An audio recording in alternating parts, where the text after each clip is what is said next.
Okay, I think we're live. Is it working? It wasn't working for a second, but now it's saying that it's working. So hopefully it's working.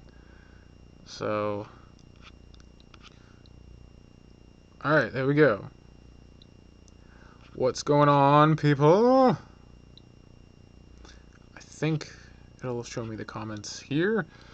Um, Welcome to the first Rebel Pixels Q&A, dedicated Q&A. So, basically, the reason why I decided to do this, and I said it before in an update video, but I'll restate it again just for people who might not know, is that I initially had Q&A at the end of the Rebel broadcast, but I know a lot of people showed up and did nothing and just waited for the Q&A to start, so I've split them up. So podcasts will be separate, not live streamed and edited and trimmed down all that good stuff, and I'll have dedicated Q&As like this every other week. So it looks like there are people in the chat this time. People are talking. So that is good. Um, Hopefully this is actually working.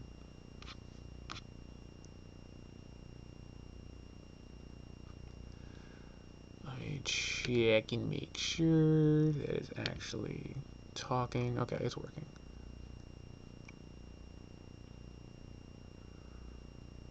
So let me know if this is actually working. Alright, so that chat that I was looking at before was lagging significantly behind everything else. It is good.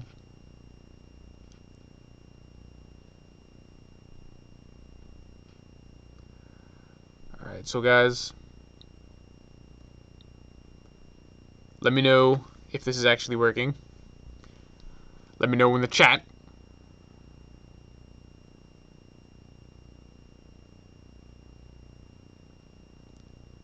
Good, good, good. Thank you, Cyril.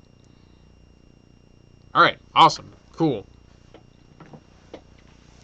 So basically, the plan is to just go for like half an hour or so and just answer questions as quickly as possible, whatever they want to be. So if you have questions about DIY, indie, creative stuff, that's cool. If you have questions for me and my projects, that's also cool.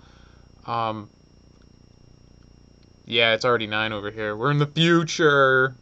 All right, good. Anime Christy, I'm glad that that worked. I was about to suggest it if you said again that you're having issues. So if you're having problems, just refresh the page. Usually that works because, internet, weird things. Cool. So I'm thinking maybe in the future we'll start integrating the Rebel Pixels Reddit into this, since Reddit's great for AMAs and stuff. But right now, I just figured I'd do it on YouTube. I'm sorry, earlier didn't work out. They have a new beta live stream feature that's a lot easier to set up, but you can't schedule anything. So I just had to start it right out of the blue, and nobody knew about it. And I guess it didn't show up on anyone's subscription feeds either. So good, the beta's there for a reason, I guess. So I'll just open the floor up to questions. I'll just try and go through them as effectively as I can and manage it in the chat. So if you guys have questions about whatever, go for it, I guess. Um, I don't really have any plan for like any legitimate structure, so maybe next time I'll be more prepared. I don't know what I'm gonna do next week since I'm gonna be at a convention. So I might try and do some stuff from the convention, but I can't make any promises because I have no idea what's actually going to go down there. So we'll see how that goes. But yeah, feel free to ask away. I'm at your disposal for the next half an hour, 45 minutes. We might run a little bit longer than half an hour. I don't know. Maybe if we pick up some steam. But yeah, go for it. I am just going to sit here and talk, I guess.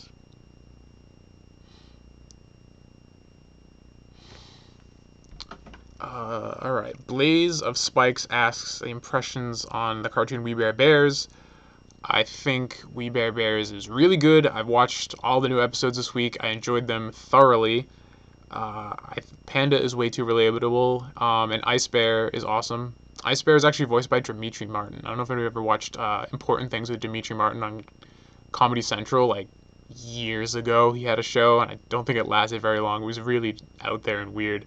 But me and my sister really liked it, so when we found out that Dimitri Martin was voicing Ice Bear, I thought that was pretty cool. And apparently, I just watched Paleo's review or something, or like first impressions on it, And then I guess the guy who's doing the music for We Bare Bears also does the music for Gravity Falls. So didn't know that. That's pretty cool. So yeah, We Bare Bears is pretty sick. Is it like one of the best cartoons? I don't know. It's still too early to tell. I liked the episode with Chloe though. That was like a really heartfelt episode. So hopefully this show has more heart episodes like that. So that was pretty cool. Let's see. Shut the blip up says, do you think that I have a good idea for my channel? I said it at the top. I'm gonna talk about things I think people should shut the fuck up about. Yeah, I guess that could be cool. I mean, it's ironic because you're telling them to shut the fuck up, but you're talking about the things that you want them to shut the fuck up about. So I guess it could be kind of funny. Let's see. Cat Comic Studio says, I'm a webcomic artist myself, and I know you have a comic. I'm curious, do you have any favorite webcomics? What makes you like them so much? So, ironically, I actually don't read webcomics all that much. I don't really like the format of reading a page a day. To me, it feels like reading a sentence of a book a day, and it's really frustrating. Let's see. So, I have read a few webcomics. I used to be more into them back in the day before like I just got more like annoyed with the format. Elsie Hooper was a really good one. It was kind of like a black and white newspaper serial. Right now I'm semi keeping up on a comic book called The Rock Cocks, which is about this like kind of like it's like a pseudo sexual rock and roll adventure kind of comic book, and it's pretty cool. Oh God, am I even reading anything else right now? There really isn't anything I read webcomic wise. I tend to read a lot more like indie, self-pub, like physical comic books. I used to be really, really, really big into that, and for a while I thought that's the avenue I was going to go. And honestly, as soon as I can, I'm going to put Sorcerer's Lost in print because like holding my own comic book has been a dream of mine for years. So as soon as I can put it in print, I'm going to. But yeah, in terms of like indie books, I really like Bone by Jeff Smith. I like Cerebus by Dave Sim. I like Phase 7 by Alec Longstreth. He also did a graphic novel called Basewood. He's probably my favorite comic artist. He's like not like super great at drawing or anything, but his stuff has a lot of heart, and just him as an individual is great. I actually met him at a convention back in 2010. He was super chill. But yeah, maybe I can do a video at some point in the future about like comics and like what I like and what I don't like, because I have a huge shelf behind me just full of comics. Let's see. Basher Time asks, when did you decide, you know what, I want to make Rebel Pixels? Oh man, like a year ago at least. Like I sat on the idea for a long time just because the whole analysis thing was going pretty well for a while, and I didn't really want to rock the boat. I was pretty close on Patreon to making almost $2,000 a month at the height of the MLP thing, and so I was hoping like that would get to the point where I could have like a really good sustainable income on that, and then start supplementing it with other things. Because once I had enough money, I could start like really outsourcing like editing and stuff and focus on new projects. But I guess the thing that really like pushed it over the edge was as soon as the Trixie comic really just died for me. Because for those who don't know, Sorcerer's Lost started off as an MLP fan comic, and I did a little bit of it, but as I continued to keep planning it and changing it and evolving the idea, it just got to the point where it wasn't a pony comic anymore, and like the whole idea of tying it to MLP was holding it super back. So I just kind of dropped the whole MLP thing entirely, and it's flourished since then, and the ideas have gotten a lot better and a lot more consistent, and I'm really more into it now. But that was like my last real thing that was tying me creatively to MLP. And as soon as that was gone, like the whole kind of like the wind in my sail just kind of extinguished. And analysis has always been a chore, and then that started to fall off because like the community kind of moved away from me and Digi and then the Horseshoe Crew and shifted more towards Silverquill and Crows and all those guys, and like they're the big kind of people who do analysis now, and they're more like entertainment focused, where it's just like we're gonna try and like make our videos like entertainment into themselves instead of breaking down the show. Like that's secondary to like having a laugh, and that's not the kind of videos I want to do. So I never ended up doing stuff like that. And if that's what the community wants, I mean that's fine, but I'm not gonna do that. Like I did those for analysis. My creativity is clearly doing comics, so that's kind of why I decided to just go to this channel, because it's something I've always really wanted to do, because this is what I'm really passionate about. And I think it's pretty clear in the content I make. So yeah, that's kind of why it happened. Have you considered having guests to talk about areas you may not be familiar with in terms of creation on the internet? I don't know what those would be offhand, but I'm just curious. And it's from Cyril.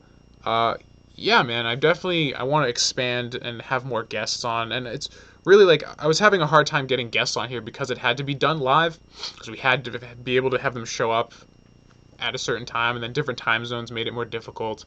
But now that I'm just going to have them pre-recorded and edited, it's going to be a lot easier to have more people on and talk about more stuff. But yeah, if I ever need a musician, because I don't know shit about music, I'll hit you up, man. Because I want to get like everybody I know on here, because I want it to be a platform not only for like discussing creativity, but also like kind of like having people on here that I respect and people that I'm friends with, and just kind of share our content and do like collaborations and things like that.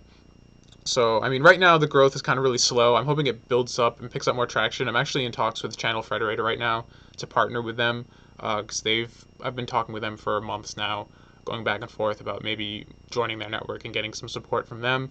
So it's kind of in the final bits of happening right now. I've been in talk with a guy from there for a while, so that could be cool. Anime Christie asks, how far do you plan on expanding Rebel Pixels based on artistry? Well, I mean, Rebel Pixels isn't just... I know I talk a lot about visual arts because that's what I do, but I think a lot of at least the motivational videos that I talk about, they can be applied to really any creative discipline, and really any discipline at all. You know, it's really about staying motivated is the big draw behind a lot of those videos. And I think you need to be motivated just as much to like be a good business person as you need to do to be an artist. So I think those concepts can really be applied anywhere. So I'm desperately trying not to make it too visual art focused, just because I want it to be more applicable to any discipline. But obviously my limitations in terms of what I know how to talk about and what I do makes that more difficult to do than not, especially when it comes to like gear reviews and stuff, because I'm not going to buy like a guitar or like an amp or whatever the hell musicians buy, because I have no need for them, and I wouldn't be able to review them because I wouldn't know how to use them.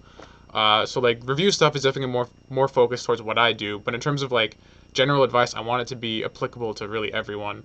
So I want the channel to be a resource and a hub for discussion for creatives of all disciplines. So I think that kind of answers the question. Let's see. Ty Wood asks thoughts on BoJack Horseman's new season. BoJack season 2 is probably elevated the show to like Gravity Falls and Steven Universe levels of fantastic in my book. I thought it was really well done, really powerful. The show has gotten way more character-driven, emotion-driven, and storyline-driven than I ever would have thought it would in the first couple episodes, and that's something I really appreciate. So BoJack is fucking awesome, and everyone needs to watch it. Oh man, I just jumped like a huge amount of stuff. Wow, I'm falling far behind on these. Okay, Camille M asks, do you have any tips on building plot for stories? P.S. Love your stuff. Well, thank you. I appreciate that you like my stuff. For me, it always starts with characters, because the story can be as complicated and interesting as the best stories ever, but if you don't really love the characters, then you're not really going to want to explore that story or that narrative. Or at least that's my process, is like I'm very much into interpersonal conflicts and character struggles. So my stories usually start with a character, what they want to try and get, and what's in their way of getting that. So you have to, I mean, the basis of any good storyline is conflict. At least in the traditional Western idea of what a narrative is, it's always conflict. So your character wants something, but there has to be something preventing them from getting that. And the drama and the narrative and the interest from the reader comes from how they're going to circumvent that problem. And so that's really something that's like the basic structure. You know, you have a protagonist, they have a goal, and they have impediments to that goal, and the story is them overcoming those impediments or falling victim to them, because you don't have to have a happy ending. So it's really getting yourself and your reader invested in this character so they want to see them attempt to tackle these topics and these obstacles towards getting what they want. So I would make sure you have a strong character, make sure they have very clear goals, and make sure you put a lot of things in their way to prevent them from getting to those goals, because that's where your interest and your drama is going to come from. Daniel Kessel asks, "Hey Tom, I start stories all the time, but whenever I get a few pages in, I drop it, often because I don't feel the plot is interesting enough. I mostly try to write fan fiction, simply because they'll draw an audience original content wouldn't. Any advice?" Plan out things before you start. So I have dozens and dozens and dozens and dozens of documents in my Google Drive right now, just planning out Sorcerer's Lost. I mean, I have the general idea of what all of Sorcerer's Lost is going to be, all the way to the end. I know the exact final scene of SL, and I have the entire sequel story planned that takes place after that. So, like, SL is the first part, and then there's a second part, which has all been leading up to, that is going to probably go into, like, 2020. And that's, I already know all of that. You know, if I just started writing now, I just feel I'm too directionless. I need to have some sort of, like, concrete plan. It goes back to what I said in the podcast. I think it was no, it was with Norm. We were talking about how you can be the architect or the gardener. I'm very much an architect, which means you have to plan out everything very specifically, whereas a gardener, storyteller, kind of just plants a seed and lets it grow and kind of it becomes its own. But either way, you should start with some sort of plan. So either just like writing down notes on a page, like this is the things I want to happen, kind of gives you a map or a guideline to what you want to do. So you don't feel like you're getting lost, and you know going into it what your story is, and that helps you get more hype on it because you're interested. You know, like all the big points you want to get to. Like, I want to get to that great fight scene, or I want to get to the point where they finally confess their love to each other, or I want to get to the point where the hero finally falls. You know, so you get more excited because you know where you're going, and that's going to help give you that direction you're looking for. Jack Sprite says, "You say you do walks every day. I was wondering at what pace and for how long and for how far, and how do you feel afterwards?" Yeah, so I actually have a video I'm putting out this week talking about the exercise I started doing. I walk, it's about 2.3 miles according to the pedometer on my phone, because I'm using the Track My Walk app that's paired with MyFitnessPal to track it. I just go up and down the hill, like around my neighborhood. So I get up. It's the first thing I do. I'll have a big thing of water, and then I'll go out. So usually around like 8:30 is when I'm waking up now. And it'll take about 37 to 40 minutes. So I would say it's probably at about 3 miles an hour, because like it'll be 2.5 miles and like about 40 minutes. So that's about maybe a little over 3 miles an hour, like a moderate pace. I'm not like booking it or anything. The first few days my legs were killing me at the end, but now, I mean, I'm a little winded because the end of it's up a hill and I'm still very much out of shape. But other than that, I'm doing pretty good. I'm starting, before I go out for the walk now, I'm doing a bit of push-ups and sit-ups as well, just to get some like strength as well, because I have like twig arms. But yeah, that's what I'm doing. I don't know if it's good or not, but it's whatever. I'm planning on doing it every day for a while. Let's see. Rashid Wallace asks, "Do you have any characters problem?" I'm not really sure what you mean by that. Like, do my characters have any problems? Because Sarah has a lot of problems. Danton, the guy she's with, not as much problems. He's much more chillax and laid back. He's kind of Sarah's rock. So he has some issues, but he kind of chooses to just roll with the punches, where she's very much consumed by this one personal problem that's kind of the crux of her entire character conflict. So if that's what you're asking, yes, they very much do have conflicts. And there's another character that's going to be introduced way down the line, years from now, when in the sequel to SL, and she has a lot of problems too. And she works also as a nice foil to Sarah. Let's see. Shut the fuck up says, "I remember that you said you would stop analyzing and reviewing, but then you made a Steven video." The Steven Universe video was really just more like a vlog. I wasn't being critical. I wasn't breaking anything down. I just needed a video that week, and that Steven Bomb 2 had just ended, and there was a lot of things I wanted to say about it. But I really consider that a review, because I didn't like go into like episode by episode, this is what worked, this is what didn't. I just said, these are some cool things I noticed. It was more of a vlog. I would be fine doing things like that, but I just haven't really found the interest. Like, between working on Sorcerer's Lost and Rebel Pixels, like, it takes up all my schedule, and now I'm adding HTML into the mix because I just bought a $200 HTML class that I need to go through. Hopefully I can get a certificate by the end of it and actually get a legitimate job.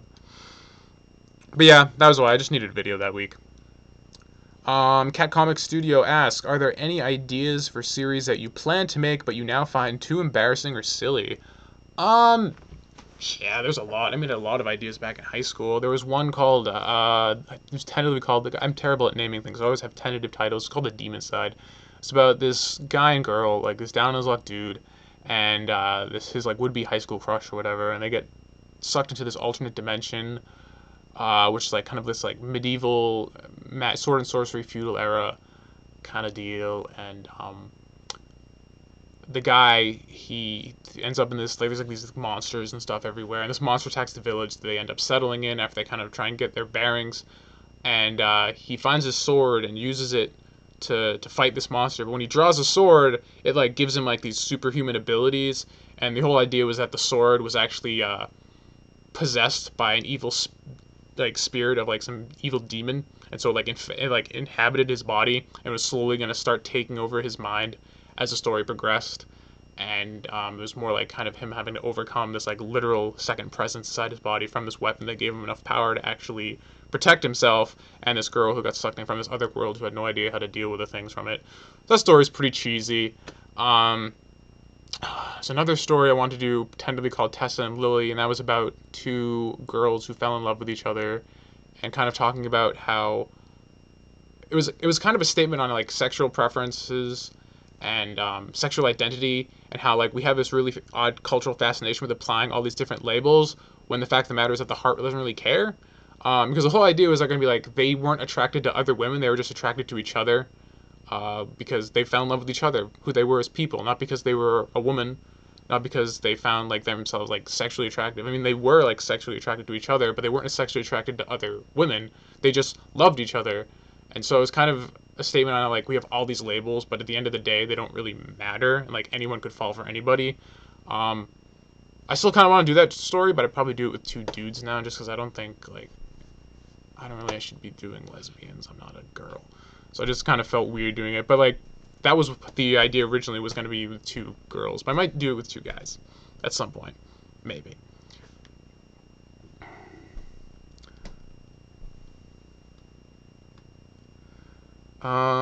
Let's see. Christina asks, how's it going? I'm doing okay.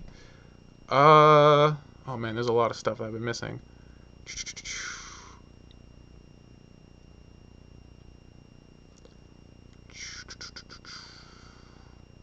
Oh man, Cyril says I'm streaming at the same time as the MTG Pro Tour. Well, no wonder no one showed up earlier. Randy Savage asks, have you ever considered having guests from different walks of life from yourself? I mean, I'll have anybody be on here. So, whatever. Whoever wants to be on here. It's just people that I know right now to start with. As the show and the channel get bigger, I'm going to want to have other people who do different things. So I mean, starting out small, getting bigger. I mean, obviously, I can't go to like some professional person right now, like be on my podcast. You know, like it's not gonna work that way. Glad you found that advice useful, Daniel. The Pixeling Gamer says, do you prefer HitFilm or Adobe? Hard choice. I think Adobe runs better. I know a lot of people who use HitFilm, because I've been on the HitFilm forums forever, have no problems with performance, but I find that HitFilm chugs on all of my systems. Like Adobe Premiere runs way smoother. Like even right now I'm editing in HitFilm because I'm going to review the new version, HitFilm 3 Express, soon, and it just chugs and chugs and just works really slow for me. But no one else seems to have that problem. From a feature perspective, a UI perspective, and a workflow perspective, I really like HitFilm. A lot more than Adobe, with one exception. But the problem is that like it doesn't perform as well, so it's like a toss-up for me. Let's see. Cat Comic Studio says, I think Rashid meant, do you personally go through any of the issues your characters go through? Yes, I would say yes. I mean, not the exact same conflicts, but I think a lot of the conflicts that I am passionate about writing about stem from either conflicts I face myself, or like the resolutions to those conflicts that the story is eventually going to be talking about are things that I believe in myself and want to make a statement on, and I find the best way to do that is through a story. So yeah, I would say yes. Jax, let's walk at BronyCon. I'm down, let's do it, and I'll walk with you so like I don't get stabbed, because apparently people get stabbed if they walk too far from there. Let's see. Hey Tom, lately I've been trying to draw figures and I keep giving up halfway through because it doesn't look right. Any tips to cope with this? That's from Ty Wood. Dude, you just got to keep going. You know, like once I left the horse fandom and started doing original stuff again and started working on SL, I hadn't drawn humans in like 3 years. So my figures were trash. And they were never really that good even to begin with. What I did is I started doing gesture drawings. I went to this website. So, I think it's .net. That site, you can draw figures, like just show figures one after another. You can set it anywhere from 30 seconds to 5 minutes. And you're supposed to just do them really quickly by first identifying what's called the line of action, or like a single line that kind of identifies the motion of the figure, and then quickly draw one around it. And like really loosely, don't put any detail, just like kind of the rough form of a figure. And I've been doing that on and off for 6 months now. I'll do like 5 to 10 a day at 2 minutes a pop. So I've drawn like dozens and dozens and dozens of figures, and the first were fucking awful, like not even complete figures, and what was there was garbage. Now they're starting to get tighter. So it's just repetition. Like doing that exercise has helped my figures exponentially. I can draw figures so much better than I ever could in like the 10 years that I had drawn without using references or gesture drawings or exercises like that. So it's super helpful, and I definitely recommend it. Kurt Wuffner says, Tom, have you heard about the recently passed Orphan Works and Mass Digitization Copyright Act that will affect artists all over the world in a bad way? I need your thoughts on this. Kurt, I've been seeing your comments on all of my videos, but you don't have replies enabled, so I can't respond to you. So if there's a way to like fix your account so it has replies enabled, because every time I see your comment, I can't respond to you, and it's infuriating, and I don't know why it happens to some people. To finally answer your question, I have no idea about this new law. I looked and tried to look it up, and I couldn't find anything. So I'm obviously looking for the wrong keyword. So if you can link me, I will figure it out and take a look at it. Pixel and Gamers, Tom, you're going to BronyCon? Yes, I'm doing a panel, ironically, with all the Horseshoe crew. So me, Digi, T-Bab, Gibbon, and Drowning in Horseshoes, we're all going to be doing a panel together. I don't remember what time, but we're going to be doing that. So yeah, we'll be around. Orphan Works was actually fake. Okay. Maybe that's why I can't find anything. Cat Comics says, I'm willing to show up as a guest on the podcast. Send me a private message or send me an email at tommyoliversays@gmail.com. We can talk further on that. Shut the fuck up, have you stopped watching MLP? Yes, for the moment. I just haven't had any interest. It's not because I'm like mad at the show. And I wanted to watch the new one, actually, Amending Fences, because that sounds pretty cool.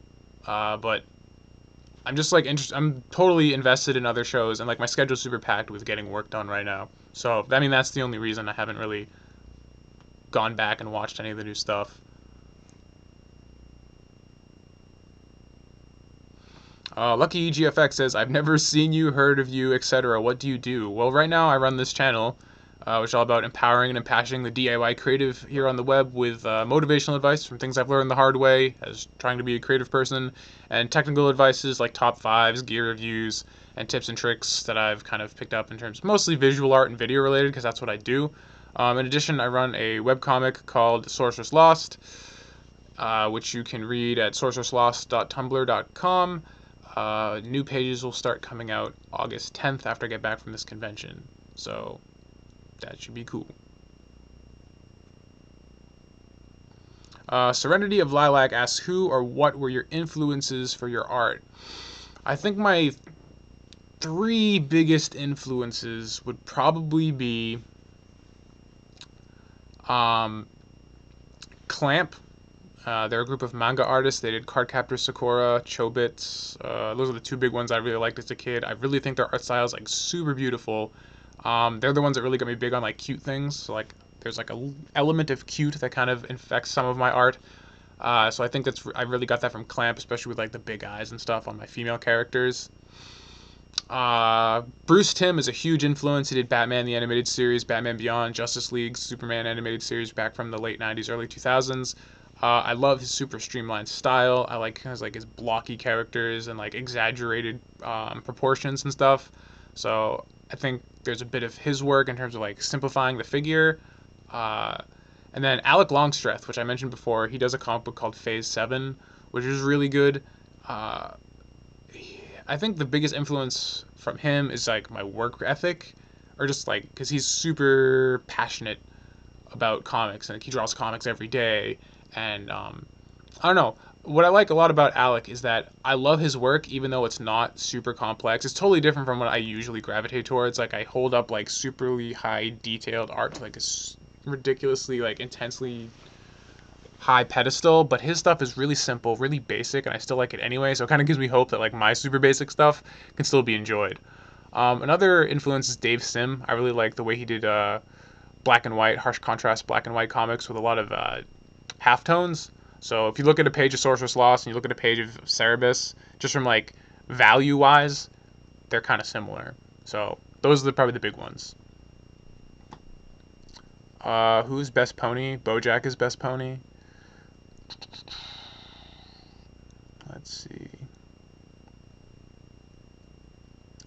Pixel Gamers asks left the fandom still like the show. Yeah, that pretty much sums it up.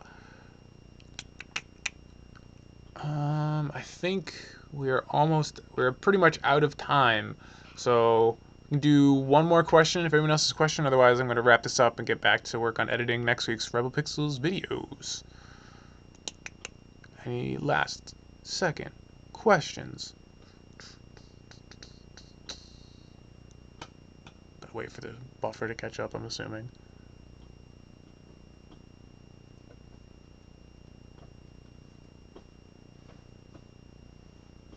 Maybe. Maybe. Maybe.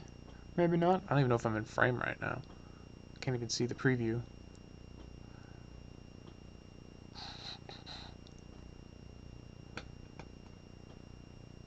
Alright, well, it looks like everybody's kind of done. So, thank you for tuning in to the first Rebel Pixels broadcast Q&A thing. Oh, wait, here they all come. Favorite anime is Steins Gate. I'll rapid fire these. What are your favorite webcomics other than yours? I already answered that earlier. I only have a few right now. I'd say Elsie Hooper is probably one of my favorites from back in the day. Rockhawks I'm reading right now. But other than that, I'm not really reading any. I'll see you at the Horse Convention. Do you know of a free video software that works in 32-bit? If it's out for Windows, OpenShot might work in 32-bit. I'm not sure. And I guess that's it. All right, that's good. If you missed the Q&A, it'll be posted immediately after ending this, so you can watch it again. I tried my best to read all the questions out loud, so you can actually know what I'm answering. Silverwolf, I'll answer this quickly. The best way to learn about a style is to not focus on doing a style. My style developed pretty naturally. I took like 4 years, and I really tried to have a creative style because there was a big backlash against anime, and I was naturally gravitating towards anime as a little kid. So I did that for a while, and I just created some really terrible fucking things. But as soon as I stopped caring and just started kind of drawing, whatever came naturally kind of became my style, just through repetition. So if you want to develop a style, I would focus on not developing a style. Just learn some skills, and you'll kind of naturally gravitate and find your own way of drawing things. So that's it. It's the last question. Thank you so much, guys, for showing up. It was great hearing from all of you. Next Q&A will be 2 weeks from now. It'll probably be a little bit earlier, unless you like doing it at 9. Let me know. But yeah, I'll try and do something special for the convention because I'll have a bunch of people there. But yeah, thanks for showing up, and I'll talk to you guys later. So remind you guys before I go, we might be indie, but it doesn't mean that we're alone. Catch you all later.